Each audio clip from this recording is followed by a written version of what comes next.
जंगल में जो पानी का तालाब था वो पूरी तरह सूख चुका था। अब तो पक्षियों के पीने के लिए एक बूंद भी पानी की नहीं बची थी। बच्चों, आप यहाँ छाँव में बैठो और मैं पानी की खोज करके आती हूँ। मम्मा, मेरा प्यास से बुरा हाल है। गुड़िया बेटी, चिंता ना करो, जब ऐसा गर्म मौसम हो तो बारिश जरूर आती है। बारिश आएगी और जंगल के सभी नदी नाले फिर से पानी से भर जाएंगे। मम्मा चिड़िया अपने बच्चों को छाँव में बिठाकर पानी की खोज में निकल जाती है। पेड़ पर बैठा तोता रो रहा था। तोते भैया, क्या हुआ है? आप रो क्यों रहे हो?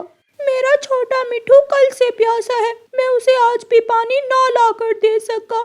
मैं जा रही हूँ पानी की खोज में। अगर मुझे कहीं से पानी मिला तो मैं आपको भी बताऊंगी। चिड़िया चली जाती है। वो दूसरे तालाब पर जाती है, लेकिन वो तालाब भी सूख चुका था।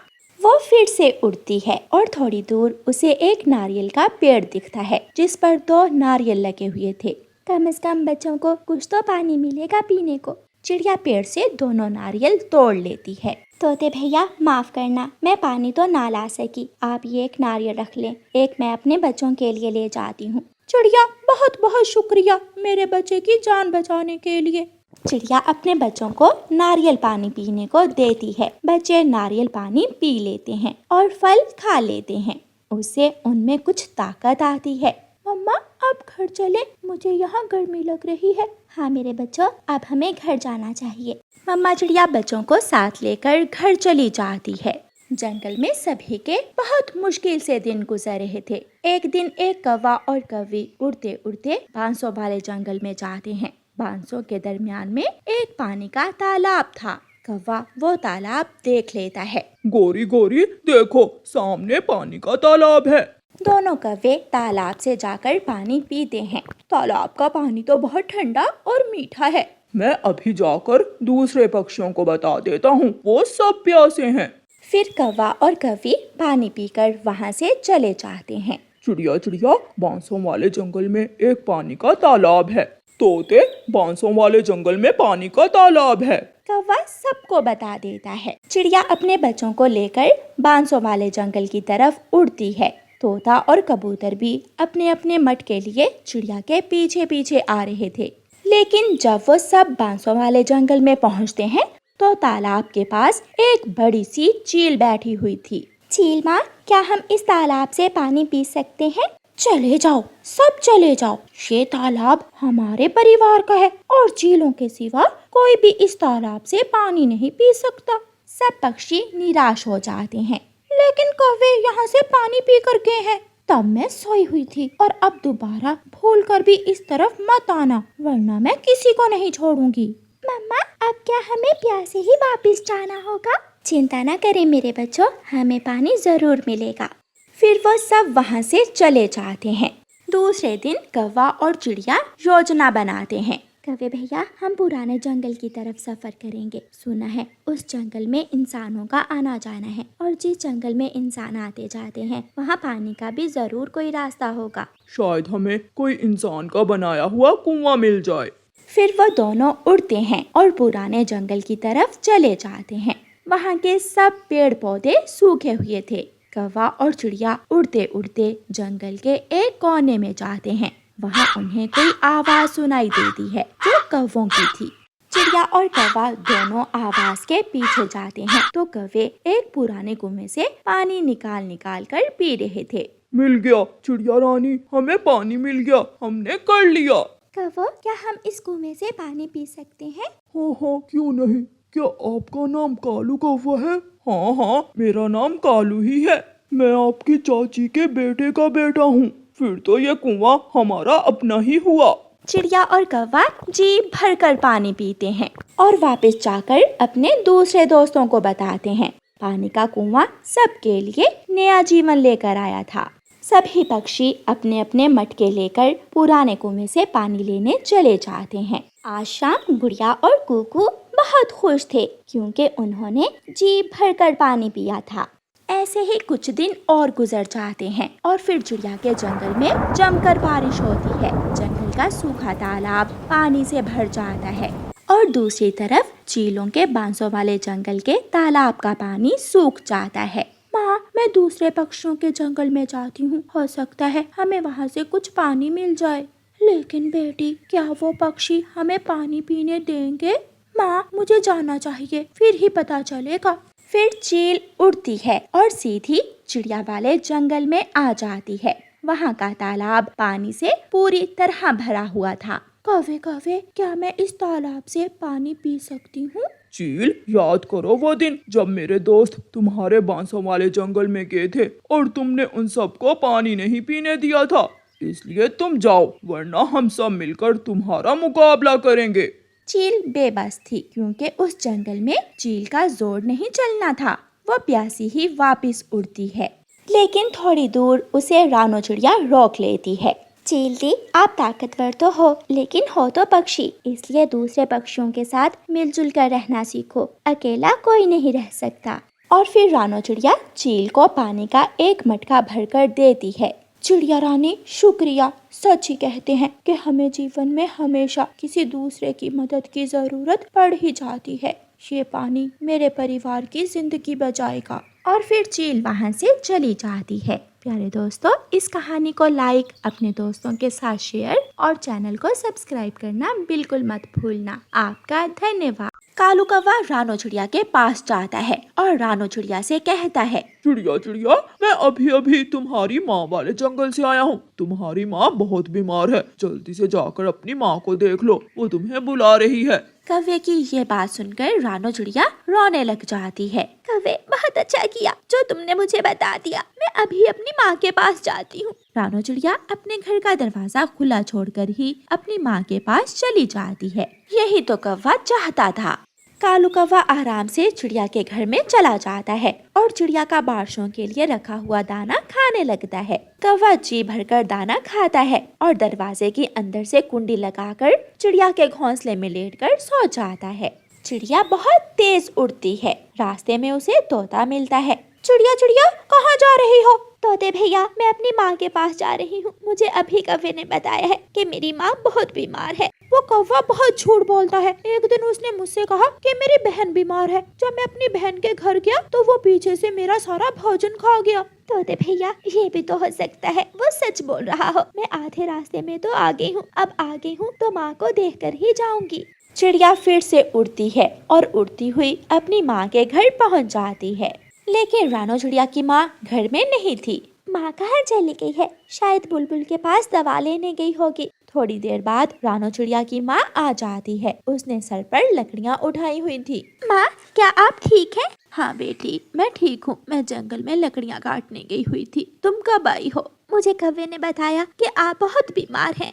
वो कौवा झूठ बोल रहा होगा। अब आ ही गई हो तो आज की रात मेरे पास ही रुक जाओ। माँ, मैं तो जल्दी में घर का दरवाजा भी खुला ही छोड़ आई हूँ। ना जाने वो कौवा क्या करेगा मुझे यहाँ भेजकर। मजे करूंगा, दाना खाऊंगा, गीत गाऊंगा। बारिश के दिन मैं चिड़िया के घर में ही गुजारूंगा। चिड़िया जब आएगी तो मैं दरवाजा ही नहीं खोलूंगा। कौवा ऐसे खुश हो रहा था, गीत गा रहा था, दाना खा रहा था। रानो चिड़िया वापस उड़ती है। जब रानो चिड़िया आधे रास्ते में आती है तो तेज बारिश शुरू हो जाती है। चिड़िया खुद को बारिश से बचाने के लिए एक पेड़ के नीचे बैठ जाती है। बारिश बहुत तेज थी। सब अपने अपने घरों में छुप जाते हैं। कबूतर भी अपने घर में बैठा हुआ था। वो दूर से अपने घर की खिड़की में से रानो चिड़िया को पेड़ के नीचे बैठे हुए देख लेता है। लूसी, वो तो रानो चिड़िया है, वो पेड़ के नीचे बैठी हुई है। आप जाएं और चिड़िया से पूछें, शायद वो मुश्किल में है। कबूतर अपने घर से निकलता है और चिड़िया के पास जाता है। चिड़िया चिड़िया, आप यहाँ क्या कर रही हो? कबूतर भैया, मुझे तो उस कौवे के बच्चे ने पागल बना दिया। मुझसे झूठ बोला कि मेरी माँ बीमार है। मैं जल्दी से माँ की तरफ भाग गई। माँ तो ठीक थी और अब वापस जा रही थी कि बारिश शुरू हो गई है। आप मेरे साथ मेरे घर आए, मैं आपको छाता दे देता हूँ। आप मेरा छाता लेकर अपने घर चली जाएं। फिर रानो चिड़िया कबूतर के साथ जाती है। कबूतर रानो चिड़िया को अपना छाता दे देता है। रानो चिड़िया छाता लेकर अपने घर को उड़ती है। चिड़िया के घर का दरवाजा बंद था, अंदर से कुंडी लगी हुई थी। चिड़िया अपने घर के दरवाजे पर दस्तक देती है। कौन है? मुझे सोने दो। जल्दी से दरवाजा खोलो। कालू कौवे, मैं हूँ इस घर की मालकिन रानो चिड़िया। बाहर बहुत तेज बारिश है। अब इस घर का मालिक मैं हूँ, मैं कालू कौवा। मैं दरवाजा नहीं खोलूंगा। कौवे की ये बात सुनकर रानो चिड़िया हैरान हो जाती है। कौवे, दरवाजा खोलो, मैं मैं बारिश में भीग रही हूँ। लेकिन कौवा दरवाजा नहीं खोलता। चिड़िया बेचारी उड़ती हुई तोते के पास जाती है। तोते भैया, आपने ठीक ही कहा था। उस कौवे ने मुझसे भी झूठ बोला था कि मेरी माँ बीमार है। अब उसने मेरे घर का दरवाजा अंदर से बंद कर लिया है। मुझे पता था वो कौवा तुम्हें धोखे से भेज रहा है। अब तो उस कौवे को कोई लालच दो। वो लालची कौवा किसी लालच में आकर ही दरवाजा खोलेगा तुम्हारे घर का। हाँ तोते भैया, ये बात ठीक है, मैं ऐसा ही करती हूँ। चिड़िया फिर से अपने घर जाती है और दरवाजे के पास जाकर कौवे से कहती है, कौवे कौवे, तोते ने खिचड़ी बनाई है। वो सब में खिचड़ी बांट रहा है, जाओ तुम भी जाकर ले लो। ये सुनकर कौवा झट से दरवाजा खोलता है। मैं भी खाऊंगा खिचड़ी।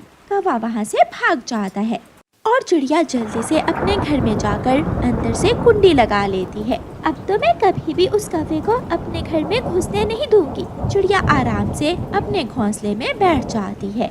तोते तोते दरवाजा खोलो, मैं भी खिचड़ी लेने आया हूँ। चल चल काले कौवे, भाग जा यहाँ से, कोई खिचड़ी नहीं है मेरे पास। मुझे चिड़िया ने भेजा है।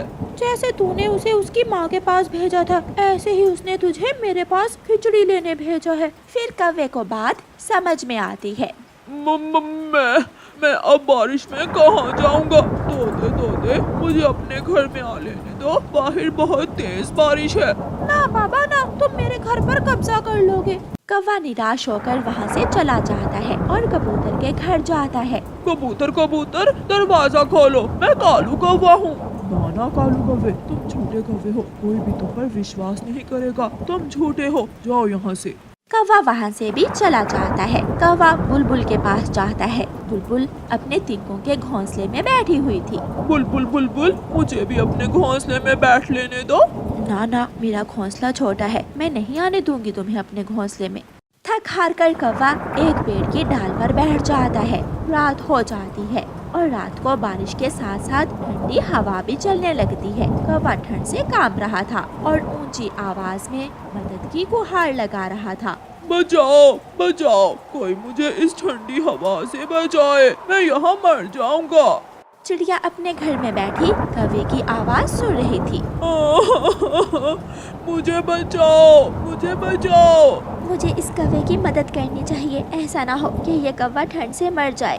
फिर चिड़िया अपने घर से बाहर निकलकर कालू कौवे को आवाज देती है। कौवे कौवे, यहाँ आ जाओ मेरे घर में, जल्दी आ जाओ वरना ठंड से मर जाओगे। कौवा उड़ता है और जल्दी से चिड़िया के घर में आ जाता है। कौवे, देखा झूठ की सजा, तुम्हें किसी ने भी अपने घर में नहीं रखा और मैं भी ना आने देती, लेकिन मुझे डर था कि तुम मर जाओगे। चिड़िया चिड़िया, मुझे माफ कर दो, मैं खुद का बदल लूंगा और फिर कभी भी झूठ नहीं बोलूंगा, क्योंकि झूठे पर कोई विश्वास नहीं करता। रानो चिड़िया अपने घर में बैठी खिचड़ी बना रही थी। खिचड़ी की खुशबू जंगल में दूर दूर तक जा रही थी। कालू कौवा एक पेड़ की डाल पर बैठा हुआ था। ये खिचड़ी की खुशबू कहाँ से आ रही है? पता लगाता हूँ, मैं पीछा करता हूँ खुशबू का। कालू कौवा पेड़ की डाल से उड़ता है और खुशबू के पीछे पीछे रानो चिड़िया के घर तक पहुंच जाता है। कालू कौवा खिड़की से झांक कर देखता है। तो ये खिचड़ी रानो चिड़िया बना रही है। मैं भी किसी न किसी तरह ये स्वादिष्ट खिचड़ी खाकर ही दम लूंगा। कालू कौवा थोड़ी दूर पेड़ के पीछे छुप जाता है। खिचड़ी तो बन गई, अब मैं नदी से अपने पंख धो आती हूँ और फिर आकर मजे मजे से खिचड़ी खाऊंगी। रानो चिड़िया नदी की तरफ जाती है। कौवा छुपा हुआ रानो चिड़िया को देख रहा था। जैसे ही चिड़िया जाती है, कौवा जल्दी से पेड़ के पीछे से निकलकर चिड़िया के घर में चला जाता है। कौवा इधर उधर देखकर चिड़िया की खिचड़ी की हंडिया उठाता है और वहाँ से भाग जाता है। गोरी गोरी कहाँ हो? जल्दी से आओ, देखो देखो मैं क्या लाया हूँ। कौवे की पत्नी गोरी कौवी भी वहाँ आ जाती है। कालू, ये तो खिचड़ी है, ये तुम कहाँ से चुरा कर ले आए हो? मैं ये खिचड़ी रानो चिड़िया के घर से चुरा कर लाया हूँ। लेकिन मेरी तो चोंच गंदी है, मैं अभी नदी से अपनी चोंच धो कर आती हूँ और फिर दोनों मिलकर खाएंगे ये स्वादिष्ट खिचड़ी। जल्दी आना, मैं अब और इंतजार नहीं कर सकता। गोरी कौवी नदी पर जाती है तो वहाँ रानो चिड़िया बैठी हुई थी। गोरी, मैंने आज खिचड़ी बनाई है, मैं घर जाकर तुम्हारे लिए भी खिचड़ी लेकर आती हूँ। नहीं नहीं चिड़िया, मेरा तो खिचड़ी खाने को दिल नहीं कर रहा। गोरी कौवी अपनी चोंच नदी से धोती है और घर चली जाती है। आज तो न जाने इस कौवी ने क्या पकाया है जो खिचड़ी खाने को दिल नहीं कर रहा इसका। कौवा गोरी के पीछे से खिचड़ी खाने लगता है। खिचड़ी तो बहुत स्वादिष्ट थी। कौवे को पता ही नहीं चलता कि कौवा सारी खिचड़ी ही खा लेता है। ऊपर से गोरी कौवी भी आ जाती है। खिचड़ी की हंडिया खाली देखकर गोरी कौवी तो गुस्से से भर जाती है। कालू, खिचड़ी कहाँ है? माफ करना गौरी, मुझे पता ही नहीं चला कि मैं कब सारी खिचड़ी खा गया। गंदी नियत वाले, मैं छोड़ूंगी नहीं तुझे। गोरी कौवी छड़ी उठाकर कौवे को मारने लगती है। निकल निकल मेरे घर से, ये घर मेरा है, मेरे पिताजी ने बना कर दिया था ये घर। गौरी गौरी, मुझे मत मारो, मैं चिड़िया से और खिचड़ी बनवा कर ला देता हूँ तुम्हें। जब तक तुम मेरे लिए खिचड़ी नहीं लाओगे मेरे घर में मत आना, वरना मैं मार मार कर तुझे बंदर बना दूंगी। कालू कौवा घर से निकल जाता है। जब रानो चिड़िया अपने घर में आती है तो खिचड़ी की हंडिया ना देखकर रोने लग जाती है। मेरी खिचड़ी कौन चुरा कर ले गया? मैंने बहुत मेहनत से बनाई थी वो खिचड़ी। रानो चिड़िया अपने घर से निकलती है। थोड़ी दूर उसे किसी के रोने की आवाज आती है। रानो चिड़िया छुप कर जाती है और आवाज सुनती है। अब मैं क्या करूं? जो खिचड़ी मैंने चिड़िया की चुराई थी वो तो मैंने सारी खा ली। अब मैं गौरी को कैसे खिचड़ी ला कर दूं? अगर ना ला कर दी तो गौरी मुझे बहुत मारेगी। चिड़िया ये सुनकर कौवे के पास जाती है और कौवे से कहती है, कौवे भैया, इसमें रोने वाली क्या बात है? अगर आपने मेरी खिचड़ी चुरा कर खा ली है तो मैं आपको गौरी के लिए दोबारा खिचड़ी बना देती हूँ। ये सुनकर कालू कौवा बहुत खुश हो जाता है। चिड़िया चिड़िया, तुम बहुत अच्छी हो, तुम बहुत अच्छी हो। अब जल्दी से चावल का दाना लेकर मेरे घर आ जाओ और मैं आग जलाती हूँ। ठीक है, मैं अभी किसान के खेत से चावल का दाना लेकर आता हूँ। कौवा उड़ता है और किसान के खेत की तरफ चला जाता है। कौवे के बच्चे, अब सारा काम तुम करोगे और खिचड़ी खाऊंगी मैं। कौवा इंसान के खेत में जाकर छुप कर बैठ जाता है और जैसे ही किसान अपनी बैलगाड़ी लेकर खेत से घर जाता है तो कालू कौवा किसान के खेत से चावल के दाने चुरा कर भाग जाता है। मैं ले आया रानो चिड़िया। अब जल्दी से मुझे गौरी के लिए खिचड़ी बना दो। कौवे भैया, चावल का दाना तो तुम ले आए हो, लेकिन दाल का दाना कौन लाएगा? क्या दाल का दाना भी मुझे लाना होगा? हाँ तो और क्या, दाल के दाने के बिना खिचड़ी कैसे बनेगी? कौवा फिर से उड़ता है और जंगल जंगल घूमता है। तोते तोते, मुझे दाल का दाना कहाँ से मिलेगा? दाल का दाना तो दूसरे जंगल से मिलेगा। फिर कौवा दूसरे जंगल जाता है और वहाँ से दाल का दाना ढूंढता है। बहुत मुश्किल से कौवे को दाल का दाना मिल जाता है। मिल गया, मुझे दाल का दाना मिल गया। अब मैं बच जाऊंगा गौरी की मार से। कौवा दाल का दाना लेकर वापस जाता है। कौवे भैया, मैं भूल गई, मेरे पास तो शक्कर भी नहीं है। खिचड़ी में मीठा डालने के लिए अब लानी होगी शक्कर। जल्दी से शक्कर ले आओ और मैं बनाती हूँ खिचड़ी। मगर मुझे शक्कर कहाँ से मिलेगी? चाचा छमछम शक्कर बनाता है, तुम चाचा छमछम के पास जाओ और उससे थोड़ी शक्कर ले आओ। कौवा जल्दी से उड़ता है और सीधा चाचा छमछम के पास जाता है। चाचा छमछम, मुझे थोड़ी सी शक्कर दे दो। कौवे, मेरे पास शक्कर तो नहीं है। हाँ, अगर तुम मुझे गन्ना ला दो तो मैं तुम्हें गन्ने के रस से शक्कर बना कर दे सकता हूँ। मैं अभी किसान के खेत से गन्ना लेकर आता हूँ। कौवा थक जाता है लेकिन वो उड़ता है और किसान के खेत से जाकर गन्ना तोड़ लेता है। वो बहुत थका हुआ था। इससे तो अच्छा था मैं पहली बार चिड़िया के घर से खिचड़ी ना ही चुराता, ना गौरी के हिस्से की खिचड़ी मैं खाता और ना अब मुझे इतना काम करना पड़ता। कौवा गन्ना लेकर चाचा छमछम के पास जाता है और चाचा छमछम कौवे को शक्कर बना देता है। कौवा वो शक्कर लेकर वापस चिड़िया के पास आता है। मैं ले आया, मैं शक्कर ले आया हूँ। अब बाहर बैठकर थोड़ा इंतजार करो, मैं अभी खिचड़ी बनाती हूँ। चिड़िया, बाहर क्यों? मैं यहाँ ही बैठ जाता हूँ। कौवे भैया, मेरी खिचड़ी की रेसिपी सीक्रेट है, इसलिए आपको बाहर जाना ही होगा।